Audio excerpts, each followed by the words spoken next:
네, 반갑습니다. 개인 투자분들 승민입니다. 자, 오늘은 전 세계 에너지 전쟁, 이 기술이 없으면 전고체도 없습니다. 이 종목 무식하게 사모으세요라는 주제로 영상을 준비하게 되었습니다. 자, 오늘은 전고체 말고도 우리가 정말 중요하게 봐야 될 만한 그런 산업 부분에 대해서 말씀을 드릴 것이니까요. 영상 한번 끝까지 시청해 보시면 정말 도움이 될 것이다 라고 말씀을 드리겠습니다. 자, 영상 본격적으로 시작하기 앞서 가지고 저희 승민 채널이 어플리케이션 1만 명 설치 달성 기념으로 해서 텔레그램 방을 운영하고 있습니다. 텔레그램 방에서 많은 투자 콘텐츠들 공유를 하고 있으니까요. 필요하신 분들은 댓글창 상단에 링크 있으니까 링크 터치하시고 들어오시면 되겠다 말씀을 드리겠습니다. 자, 그럼 바로 영상 시작하겠습니다. 자, 일단은 제가 한 2주 전인가요? 전고체 배터리가 정말 중요하기 때문에 우리가 눈여겨보셔야 되겠다. 특히 이수 스페셜티 케미컬과 그 다음에 한농화성 이 두 종목을 제가 집중적으로 보셔야 되겠다라고 말씀을 드리고 나서 벌써 한 60%에서 70% 정도 좋은 흐름이 나왔습니다. 자, 그래요. 자, 전고체 배터리가 왜 중요한지 그때도 말씀드렸는데 다시 한 번 더 설명을 드리자면 일단 지금 현재 2차 전지 플랫폼 부분에 있어서 한 번 더 발전된 그런 배터리를 바로 전고체 배터리다라고 제가 강조를 드렸습니다. 그래서 이 전고체 배터리 부분에 있어서는 수많은 대기업들이 현재 투자를 하고 있고 그리고 많은 국가들이 큰 돈을 써서 기술 패권을 잡기 위한 그런 절차에 돌입을 했다라고 보시면 됩니다. 자, 그래가지고 최근에 삼성 SDI 같은 경우에도 어떻게 보면 우리나라 배터리 기술의 가장 선두주자다. 특히 전고체 부분에 있어서 선두주자인데 전고체 배터리를 이제 공개를 하겠다라고 이야기를 했죠. 그래서 그런 뉴스가 나왔었고 다음에 LG 에너지 솔루션 같은 경우에도 전고체 파일럿을 깔고 연구소를 계속 증축을 하고 있는 그런 상황입니다. 자, 우리나라 대기업들뿐만 아니라 전 세계 글로벌 빅테크들이 지금 현재 미래 배터리를 향해서 계속 달려가고 있는 그러한 상황이다라고 보시면 될 것 같습니다. 자, 그러면 우리가 여기서 조금 더 세부적으로 들어가서 과연 지금 현재 리튬이온 배터리와 전고체 배터리가 어떤 차이가 있는지 이 부분을 우리가 한번 공부를 해야 되겠죠. 자, 그래가지고 정말 전고체 배터리에 필요한 게 뭔지 전고체 배터리 같은 경우에도 직접적인 수혜주가 있을 것이고 간접적인 수혜주가 있을 거잖아요. 우리가 그 부분을 명확히 구분해서 파악할 수 있어야 지금 현재 이수 스페셜티 케미칼이나 한농화성 다음의 종목을 우리가 선점할 수 있을 것이다라고 저는 생각을 하고 있습니다. 자, 그래서 일단은 리튬이온 배터리와 전고체 배터리를 좀 이제 비교를 해봤을 때 가장 중요한 게 바로 에너지 밀도겠죠. 네, 그래가지고 리튬이온 배터리 같은 경우에는 에너지 밀도가 250에서 300 정도다라고 보시면 되고 부피 에너지 밀도가 600에서 800 정도다라고 보시면 됩니다. 자, 전고체 배터리는 그거보다 거의 뭐 한 2배 정도 늘어나는 흐름이죠. 400에서 500 정도인데 500 이상이 될 수도 있다라는 것이고요. 그 다음에 부피 에너지 밀도 같은 경우에는 900에서 1200인데 1200도 추가적으로 더 플러스가 될 수 있다라는 부분을 보시면 될 것 같습니다. 그래서 우리가 전고체 배터리를 이해할 때 가장 중요하게 보셔야 되는 게 지금 우리가 활용을 하고 있는 리튬이온 배터리보다 약 1.5배에서 2배 그 이상의 높은 에너지 밀도를 가질 수 있다. 이게 가장 중요한 개념입니다. 그러니까 우리가 지금 현재 전기차를 한번 충전을 하면 500km 정도 간다고 이렇게 가정했을 때 만약에 전고체 배터리를 쓴다면 1000km, 1500km까지도 늘어날 수 있는 그런 부분이 바로 이 전고체 배터리의 장점이다라고 보시면 됩니다. 그래서 동일한 크기와 무게 기준으로 전고체 배터리는 리튬이온 배터리보다 50에서 100% 이상 높은 용량을 제공할 수 있다라고 보시면 돼요. 그래가지고 예를 들어서 테슬라 모델 X 100kWh 리튬이온 배터리를 사용했을 때 기준으로 같은 크기의 전고체 배터리를 적용하면 150kWh에서 200kWh까지도 가능하다라는 것을 우리가 볼 수 있습니다. 그래서 전고체 배터리의 장점은 주행거리가 굉장히 늘어난다는 점. 같은 크기지만 주행거리가 늘어난다는 점. 이 부분 좀 보시면 될 것 같습니다. 그러니까 에너지가 훨씬 더 크기 대비해서 효율성이 있다라고 보시면 될 것 같습니다. 자, 그런데 여기서 우리가 생각을 해보셔야 될 게, 자, 용량이 늘어나서 미래 배터리라는 것은 알겠어요. 그런데 만약에 전기가 없으면, 그러면 전고체 배터리도 의미가 없지 않겠습니까? 아무리 전고체 배터리에 용량이 많이 들어간다고, 그리고 주행거리가 늘어난다고 한들, 만약 그 용량을 뒷받침할 수 있는 전기 에너지가 없으면, 그러면 결국에는 전고체 배터리가 아무리 꿈의 배터리여도 무용지물이 아니겠습니까? 그냥 깡통이 돼버리는 거예요. 그래가지고 최근에 보시면 현재 전기차 보급과 전력 소비량을 봤을 때 2023년도 기준입니다. 자, 전 세계에 전기차 얼마나 보급됐냐면 약 3천만 대 정도 보급이 되었다고 해요.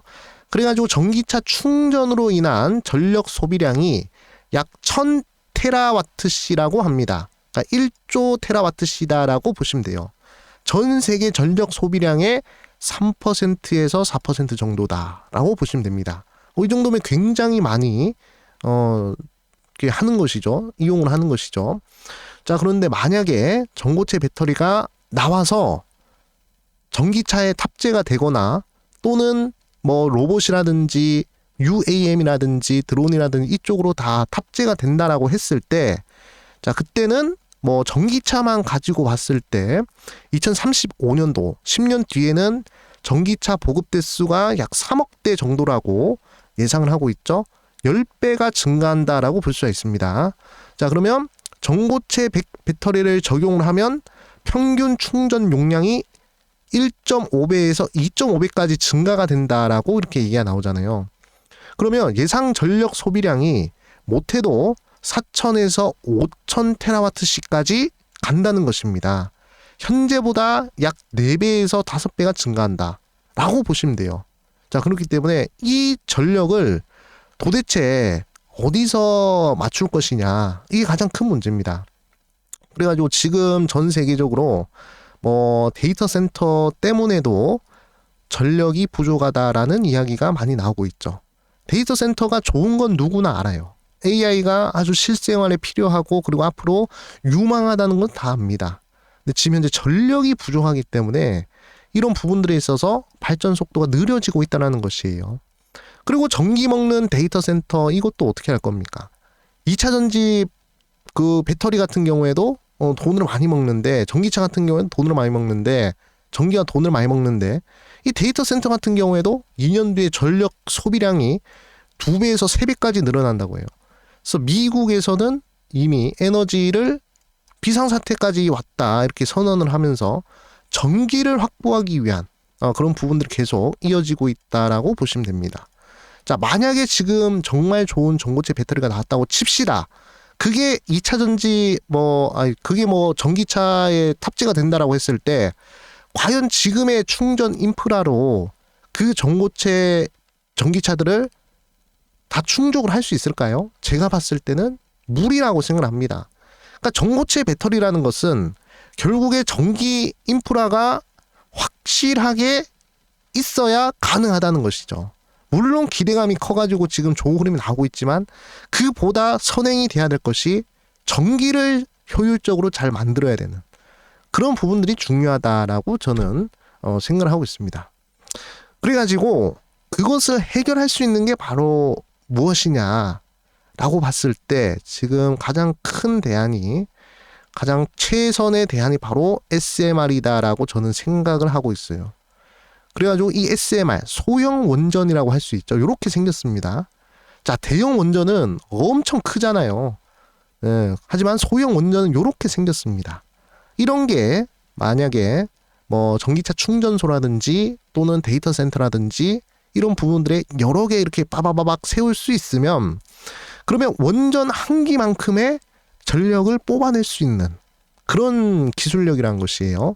그래서 이 소형 원전이 지금 샘 올트만도 그렇고 빌 게이츠도 그렇고 제프 베이조스도 그렇고 전 세계에서 가장 돈이 많다라는 이 빅테크의 수장들이 이 SMR 쪽으로 굉장히 큰 투자를 하고 있습니다.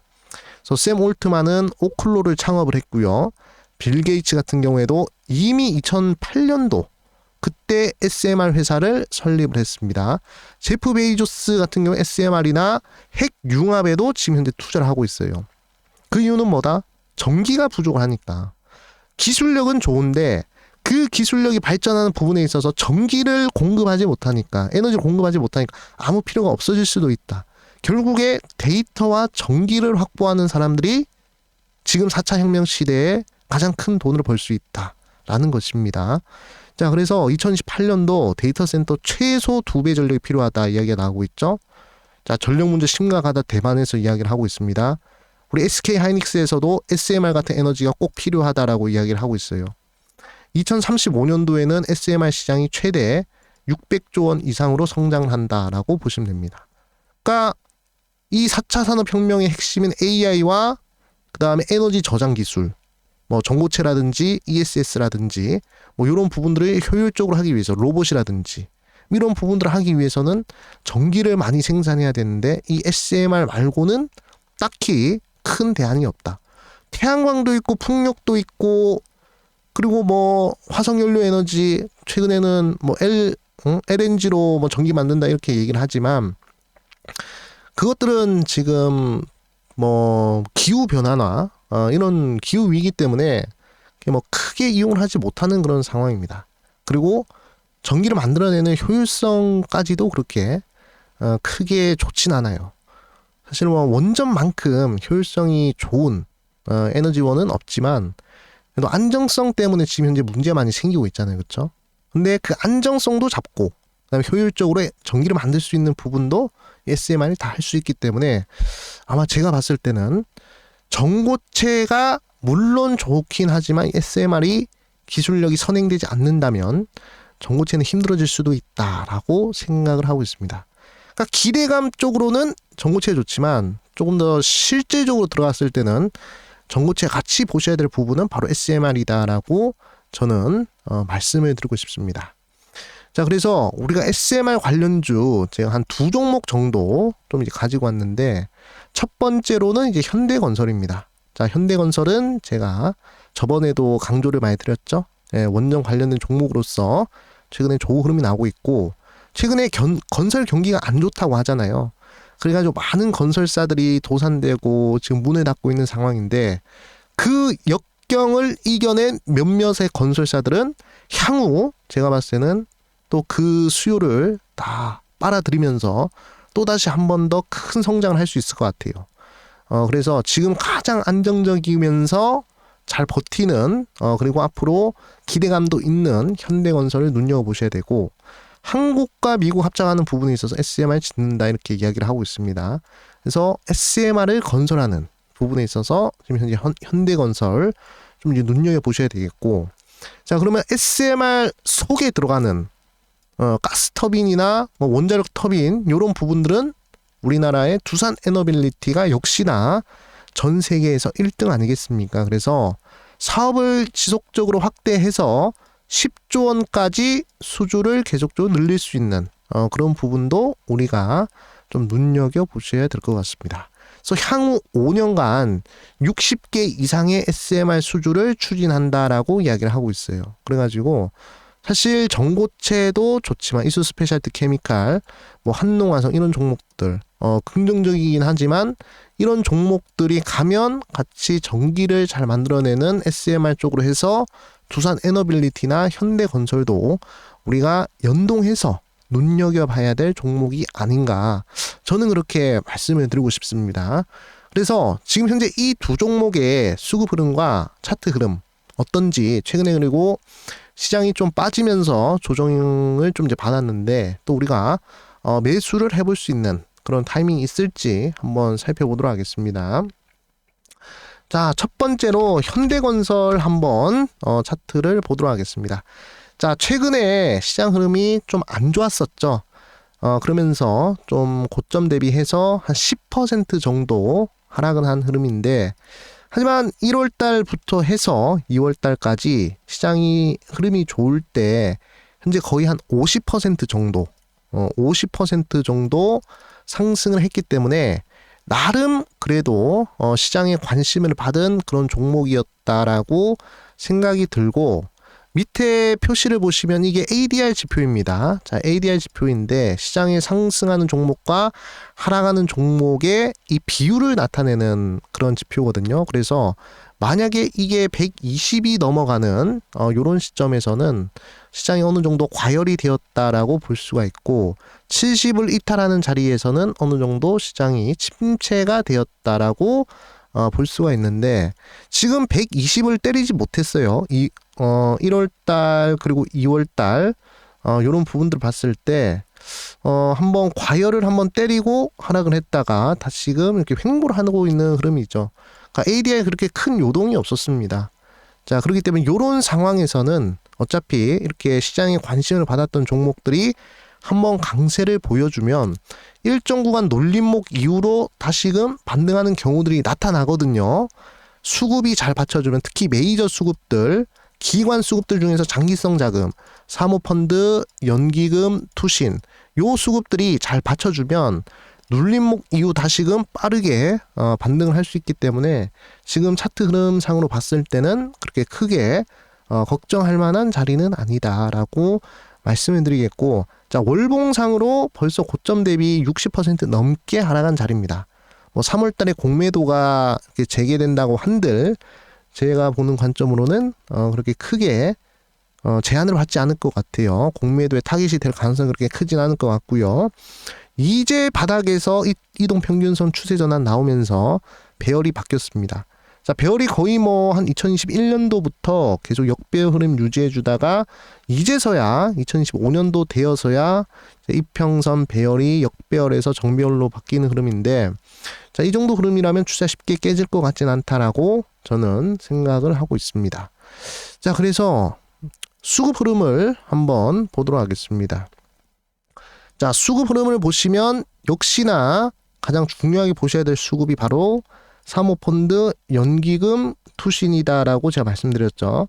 물론 외국인들 같은 경우에도 장기성 자금이 있긴 하지만 뭐 외국인들은 아직까지는 그렇게 뭐 크게 매수를 하는 흐름은 아니고요. 최근 들어서 연기금이 매수를 많이 했었는데 최근에 좀 연속적으로 매도하는 흐름이 좀 나타났습니다. 그래서 개인 투자들이 좀 받아주고 있는데, 아마 여기서 조금만 더 조정을 받는 흐름이 나오면 개인 투자들이 추가적으로 매수하기에는 좀 제한이 되지 않을까 좀 생각이 들고, 개인 투자자들 매도세가 좀 나오게 되어서 만약에 투신이나 연기금들이 좀 받아준다면, 아니면 사모펀드가 좀 가세를 해서 받아준다면 다시금 주가 상승이 나올 수 있지 않을까라고 생각을 하고 있습니다. 자, 현대건설 현재 시가총액이 한 4조 정도 됩니다. 자, 4조 정도 되는데 연기금이 최근에 매수한 흐름을 보면 거의 한 500억 이상이에요. 한 600억 정도이기 때문에, 자, 이 정도 흐름이라면 시가총액 대비 0.3% 이상은 충분히 연기금에서 진입을 했다라고 볼 수도 있고, 자, 투신의 경우도 마찬가지입니다. 지금 현재 200억치 정도 들어왔기 때문에 이것도 0.3% 이상 매수를 했다라고 볼 수가 있겠습니다. 개별 종목 단위로 해서 시가총액 대비 연기금이나 투신이나 사모펀드 또는 개인이나 외국인들이 매수를 많이 했다라고 판단할 수 있는 근거는 시가총액 대비 0.3%입니다. 이 0.3% 이상 어떤 매수 주체들에서 매수를 했느냐에 따라서 이 종목에 장기성 자금이 유입이 되었느냐 또는 단기성 자금이 유입이 되었느냐 판단할 수 있는데, 최근에 연기금이나 투신 쪽에서 매수세가 강하게 들어왔기 때문에 이들은 장기성 자금일 확률이 크잖아요. 그렇죠? 이들은 시장이 빠지든 상승하든 고객의 돈을 받아서 운용을 하는 그런 집단들이기 때문에 증시 뭐 상승과 하락이 무관하든 이렇게 수익을 내야 되는 그런 집단들입니다. 그래서 이들이 많이 들어왔다는 것은 나름 긍정적으로 보셔도 되겠다라고 말씀을 드리겠고, 자, 그리고 실적입니다. 현대건설 실적의 흐름을 보시면 뭐 안 좋은 흐름이 없어요. 2025년도에도 그렇고 6년도 7년도 다 긍정적 흐름이고, 자, 영업이익이나 이런 부분들도 다 좋은 흐름 나오고 있습니다. 지금 우리나라 건설 경기가 아주 안 좋잖아요. 우리나라뿐만이 아닙니다. 자, 그런데 이런 건설사들이 다 지금 쓰러져 가고 있는 상황에도 메이저 건설사들은 지금 견고한 흐름이 유지가 되고 있습니다. 앞으로 다시금 건설 경기가 살아날 텐데, 그렇게 되면 남아있는 건설사들, 살아남은 건설사들은 다시 한 번 더 큰 실적 개선이 분명히 나오지 않을까, 저는 그렇게 보고 있습니다. 그래서 현대건설 지금 한 5년 정도 시간 동안 흐름이 안 좋았어요. 네, 계속 빠지면서 하락하는 흐름이 나타났는데, 결국에는 이 힘든 과정을 버티고 다시 한 번 더 좋은 흐름이 좀 이제 나타나지 않을까라고 생각을 하고 있습니다. 자, 그렇기 때문에 자, 현대건설 지속 눈여겨 보셔야 되겠고요. 자, 두산 에너빌리티입니다. 최근 들어가지고 특히 2025년도 가장 핫한 종목 중에 한 종목 아니겠습니까? 자, 그런데 최근에 좋은 흐름이 한번 나왔었죠. 좋은 흐름이 한번 나와주고, 역시 증시가 하락하면서 그 낙폭이 좀 컸습니다. 네, 낙폭이 좀 컸는데 1월 달부터 해서 2월 달까지 거의 한 70% 정도 상승을 한 흐름이고요. 이렇게 큰 종목이 한 이 정도 상승한다는 것은 굉장히 시장에 관심 많이 받고 있는 그러한 수준이다라고 보시면 될 것 같습니다. 자, 그런데 두산 에너빌리티가 일단은 최근에 보시면 최근에 1월 달과 그리고 2월 달, 특히 2월 달에 변동폭을 보시면 여기서부터 여기까지 한 30%, 35% 정도 변동성이 나오거든요. 자, 이렇게 큰 종목이 30% 변동성 나오기가 쉽지가 않은데 30% 변동성이 나타났다는 것은 눌림목 이후에 다시금 반등을 할 수 있다라는 그런 가능성을 좀 나타내는 그런 흐름이다라고 저는 생각을 하고 있습니다. 그래서 두산 에너빌리티도 이렇게 하락하는 와중에 수급 흐름만 좀 이제 괜찮다면, 그러면 우리가 어느 정도 매수를 해서 또 다시 한 번 더 수익을 낼 수 있는 그런 부분들이 좀 이제 올 수 있지 않을까라고 저는 생각을 하고 있습니다. 자, 그렇기 때문에 뭐 월봉 추세든 주봉 추세든 뭐 추세 자체가 그렇게 크게 꺾이거나 이렇게 무너진 흐름은 아직까지는 나타나고 있지 않기 때문에 이렇게 한 번 더 밀리는 자리가 나타나면 공략을 한번 해봐도 괜찮은 종목이 되지 않을까라고 생각을 하고 있습니다. 자, 그래서 수급 흐름을 한번 보도록 하겠습니다. 자, 최근 들어서 하락한 이유가 있죠. 바로 개인들이 굉장히 크게 매수를 하고 있기 때문입니다. 개인들이 연속적으로 하나, 둘, 셋, 넷, 다, 여, 일곱, 여덟, 8거래일 연속으로 순매수를 해주었는데, 자, 이 정도 흐름에서 계속적으로 한 4% 빠지죠, 3% 빠지죠, 6%, 7% 정도 빠지는 요런 흐름이 나타났단 말이죠. 그러니까 개인들이 매수할 때만 계속 하락을 했기 때문에 요 부분에 있어서는 개인들이 좀 지칠 수도 있습니다.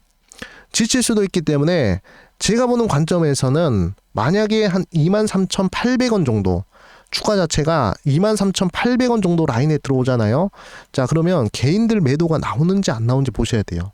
그 개인들 매도를 뭐 연기금이라든지 투신이라든지 사모펀드가 만약에 받아주게 되면, 그러면 다시금 이렇게 빠르게 반등할 확률이 크다라고 저는 생각을 하고 있습니다.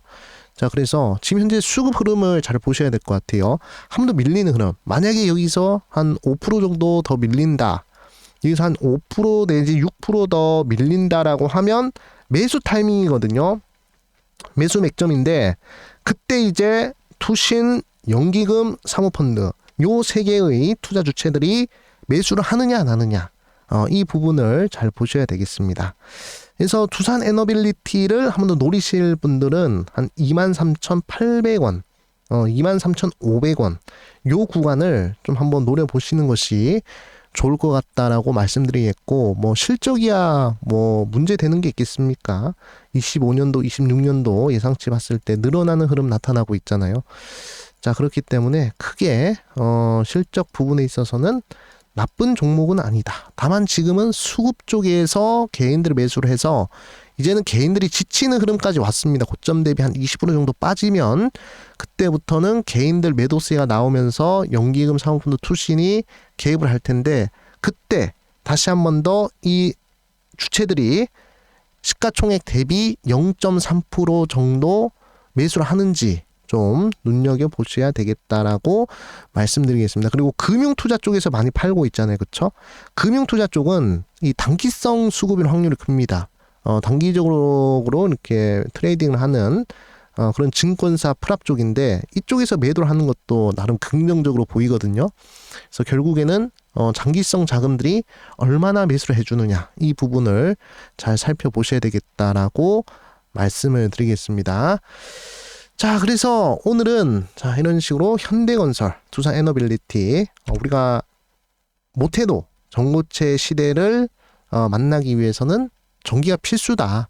전기 없으면 전고체도 안 되고 데이터 센터도 안 되고 아무것도 안 된다. 그래서 가장 근본적인 SMR을 주목하자라고 말씀을 드리겠고요. 두 종목 현대건설과 두산에너빌리티 한번 눈여겨보자 이렇게 좀 말씀을 드렸습니다. 자, 그리고 마지막으로 저희 수익맨 채널이요. 우리 개인 투자분들과 직접적으로 항상 소통을 하기 위해서 텔레그램 방을 운영을 하고 있습니다. 자, 벌써 한 2,300명 정도 이렇게 또 입장을 해주셨는데 여기서 어떤 컨텐츠들을 좀 이제 공유를 하고 있냐면요. 이렇게 여러분들이 공부를 할 수 있는 리포트, 제가 직접 작성한 리포트 이렇게 제시해드리고 있고요. 자, 그 다음에 특강을 또 이제 진행을 하고 있습니다. 한 달에 한 번씩 100% 상승하는 재료의 4가지 속성, 요 부분에 대한 속성 강의 진행을 하고요. 그 다음에 또 이제 300만 원에서 200억의 수익을 만든 슈퍼개미의 승률 80% 눌림목 매매 강의 이것도 진행을 할 겁니다. 자, 그리고 매일매일 이런 식으로 여러분들이 이 시장에 있는 투자 데이터들, 투자 빅데이터들을 시각화해서 여러분들이 수익 내는데 조금이라도 더 편하게 할 수 있는 그런 부분들 제가 대신해 드리고 있어요. 그러니까 여러분들이 하나하나 찾기 귀찮은 그런 데이터들을 여러분들이 보기 쉽게 그렇게 제가 시각화해서 항상 컨텐츠 제공을 하고 있으니까요. 필요하신 분들은 텔레그램 방 참여하셔가지고 이 컨텐츠 이용하시면 되고요. 제가 직접 작성한 급등의 가속도 전자책, 거래량 편, 세력주 패턴 편 이것도 많은 분들이 잘 이용하고 계신데 이런 부분들도 여기서 싹 다 공유를 하고 있으니까요. 필요하신 분들은 한번 이용해 보시면 되겠다라고 말씀을 드리겠습니다. 네. 자, 참여하는 방법은 여러분들 댓글창 있죠? 요 댓글창 보시면 이렇게 링크가 있습니다. 요 링크를 터치하시면 텔레그램 방 바로 이동을 할 수가 있습니다. 텔레그램 방 터치하시고요. 들어가기, 이건 채널 들어가기라고 밑에 있어요. 또 6시 방향에. 그것을 눌러주시면 입장이 가능하다라고 말씀을 드리겠습니다. 네. 자, 오늘은 여기까지 하도록 하겠습니다. 영상 끝까지 시청해 주셔서 너무너무 감사하고요. 항상 여러분들의 소중한 댓글 항상 큰 도움이 되고 있다라고 말씀을 드리겠습니다. 네, 다음에 또 좋은 영상으로 찾아뵙겠습니다. 여러분들 감사합니다. 수익!